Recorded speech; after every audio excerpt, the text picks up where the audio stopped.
Bienvenido a un nuevo episodio del podcast Fe y Libertad. Este es el tercer episodio de la serie de la presentación de la revista Hombre y Naturaleza, en la que 9 autores expusieron sus reflexiones sobre ecología, transhumanismo, bioética y más. Hoy, Moris Polanco expone el artículo La obligación moral del mejoramiento humano, límites y posibilidades, el cual fue escrito por Carolina Villegas Galavis, José Luis Fernández Fernández y Cristina Díaz de la Cruz. La idea central de este artículo es clara. Si el hombre puede mejorarse a sí mismo a través de la tecnología, entonces tiene la responsabilidad de hacerlo. En esta investigación, los autores replantean la cuestión del deber moral del mejoramiento humano e intentan dar luz al debate desde una perspectiva cristiana. Esperamos que lo disfrutes. Muchas gracias. Yo me voy a limitar a comentar el artículo de Carolina Villegas, José Luis Fernández Fernández y Cristina Díaz de la Cruz, titulado La obligación moral del mejoramiento humano, límites y posibilidades. Y lo voy a relacionar con el tema de la inteligencia artificial, lo voy a tratar. Bueno, está muy interesante el artículo de estos tres autores porque hace ver el debate que hay detrás. O sea, si realmente el transhumanismo, bueno, se debe acoger tal cual lo presentan digamos, quienes lo defienden, o si tenemos que tener ciertas precauciones. En principio citan a Bostrom sobre qué se proponen los transhumanistas. Los transhumanistas ven el progreso tecnológico como un esfuerzo humano conjunto para inventar nuevas herramientas que podamos utilizar para remodelar la condición humana y superar nuestras limitaciones biológicas, haciendo posible que aquellos que quieren convertirse en poshumanos, ¿verdad? Si las herramientas son naturales o antinaturales, es completamente irrelevante, dice. Esa mejora de la condición humana se puede identificar en 5 áreas, que son la extensión de la vida, digamos, el ideal de ser inmortales, la mejora física, la mejora del estado de ánimo y la personalidad, la mejora cognitiva y la selección de los mejores niños.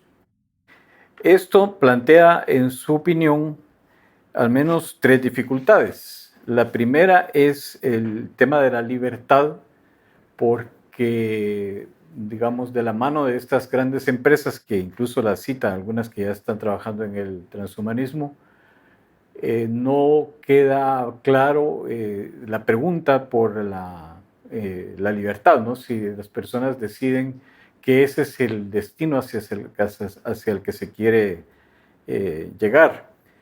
Y entonces se genera una desigualdad entre quienes tienen esa ventaja tecnológica, por decir así, y quienes se quedan en el plano natural, pero porque no han querido, o sea, sumarse a la corriente transhumanista, ¿verdad? Y bueno, más bien son dos dificultades que ellos ven. Ellos proponen digamos, que se distinga entre la parte física del hombre, la parte corporal, biológica, somática, la parte psíquica y la parte espiritual. Entonces ellos dicen que sí se puede mejorar la condición física, sobre todo en el tema de la salud, las enfermedades, los implantes y todo esto de lo que nos hablaba Roberto. También en el plano psicológico, la conducta, los estados de ánimo, se puede trabajar en eso. Pero lo que ellos dicen que no se puede tocar porque no es inmaterial es la parte espiritual, dice. Y para ellos ahí está el núcleo de la persona, que por mucho que haya un mejoramiento en la parte exterior, las cosas como el sentido de la vida, como digamos, la parte espiritual, eso permanece siendo lo mismo. Entonces, plantean ellos que hay que reflexionar más a fondo, sobre todo si se tiene una visión cristiana de la vida, dice, pues ir con mucho cuidado, con mucha prudencia, porque no todo lo que se puede hacer se debe hacer. Como el experimento, me recuerdo haber leído de una entrevista a un científico chino que ya era capaz de trasplantar cerebros, decía él. Entonces, cuando le preguntaron si había alguna dificultad ética, él simplemente se rió. Dijo, pues no era irrelevante para él si era ético o no era ético. Y aquí es donde me quería referir al tema de la inteligencia artificial. Me ha llamado la atención en particular este tema porque sobre todo los desarrollos de la inteligencia artificial aplicada al lenguaje natural. Es muy grande el avance que se ha hecho en este último año, cabalmente en el último año, en este tema. Ahora no se los puedo demostrar aquí, pero se los cuento. Es muy fácil darle una instrucción a un programa. Bueno, hay varios que están compitiendo, pero el principal se llama GPT-3. Entonces dice uno, pues escriba un artículo sobre las causas de la Revolución Francesa o las causas o la invasión napoleónica a Moscú, lo que sea, y se lo escribe tal cual, libre de plagio. O sea, no es que esté copiando, sino que está creando un nuevo material a partir de la pregunta. Se pueden hacer melodías con GPT-3, o sea, mire, convierta esta melodía en formato ABC y estas son las melodías de Mozart y haga una nueva a partir de un modelo música mozartiana, digamos, y lo hace perfectamente. Puede hacer cuadros, o sea, pinturas, o sea, convirtiendo los números, digamos, los algoritmos en imágenes. Entonces, ¿en dónde queda esto? Porque tarde o temprano, así como hoy en nuestros teléfonos nos ayudan completando palabras, ya con el GPT-3 ya no son palabras, ya son oraciones, párrafos y páginas enteras. Y el desarrollo que está teniendo esto es acelerado, pero muy grande. De manera que dentro de yo calculo unos 5 años, si no menos, va a ser normal que la gente utilice, así como hoy utiliza procesadores de texto y correctores ortográficos, en el futuro va a decir, pues esto ni tengo que decir que lo hice con la ayuda del GPT-3 porque todo el mundo lo hace. De manera que tenemos una conversación con Roberto precisamente sobre la antigua Grecia, que tampoco es que escribían mucho, ahí se dedicaban a dialogar y los amanuenses eran los que copiaban. Entonces ahora las computadoras van a ser los amanuenses. Entonces, en el sentido de que incluso uno puede imaginarse que tenga un chip incrustado, dice, bueno, pues que me sugiera lo que debo decir en cada caso y pronuncio discursos perfectos, ¿verdad? Imíteme el estilo de Demóstenes y me lo va a hacer, o sea, y yo simplemente estoy dejándome llevar, ¿verdad? Puedo hacer novelas, o sea, bueno, ¿dónde está entonces la perfección humana ahí si lo hacen las máquinas por mí, ¿verdad? Esto es en lo que siempre hay que tener un cuidado porque no se trata de oponerse, de rechazar, a mi manera de ver, todo avance tecnológico porque son buenos, sino de hacerse la pregunta que para mí debe ser central, ¿no? Y esto, ¿en qué medida utilizar estas herramientas me hace mejor persona? Porque si no me hace mejor persona, pues eh, simplemente me está volviendo más inútil, ¿no? O sea, entonces no es que no las utilicemos, porque por ejemplo, confieso que yo me he divertido mucho haciéndolo, pero no he producido ningún texto, simplemente digo, ¿cómo sería? En este momento estoy escribiendo algo y no se me ocurre nada, le digo, bueno, complétemelo, entonces me evita el bloqueo del escritor. Pero hay que tener cuidado porque lo que hace el programa es predecir con probabilidad cuál es el texto que sigue.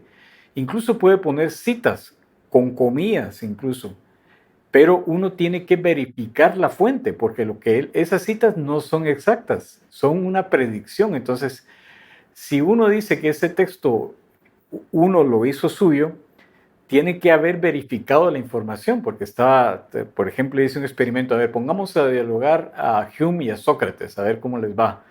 Entonces, claro, me sale el diálogo entre Hume y Sócrates y en un momento dado Hume dice, es que yo le dije a mi esposa que no sé qué y no sé cuánto, y dije, un momentito, pero Hume nunca se casó, o sea, ¿qué le pasa a este programa? No sabe, él no está buscando la información, él simplemente está prediciendo, ¿verdad? Entonces, no quita pues la posibilidad de que sea la persona que haga uso de estos recursos, pero un uso inteligente. Es como cuando uno ve un invento, qué sé, un aparato japonés y uno dice, qué interesante, quiero ver cómo funciona y quiero ver si yo lo puedo hacer mejor. O sea, porque no se trata de utilizarlo, sino de utilizarlo a mi servicio y para mejorar yo, porque si no, ¿para qué lo quiero? Yo les decía a mis alumnos siempre, ¿ustedes creen que los atenienses del siglo V antes de Cristo, que somos mejores hoy en día, somos mejores personas que los atenienses del siglo V antes de Cristo? No lo sé si mejores o peores, pero probablemente un discurso como el de Pericles, el discurso fúnebre de Pericles, no lo puedan hacer tan fácilmente nuestros diputados hoy en día, ¿verdad? Entonces, digo, la parte de las virtudes que van dirigidas a ese núcleo de la persona que se esfuerza por hacer lo mejor posible, por crecer interiormente, ayudándose de todo lo que quiera, pero no sustituyendo su inteligencia y su voluntad y su propio yo y su propia dignidad.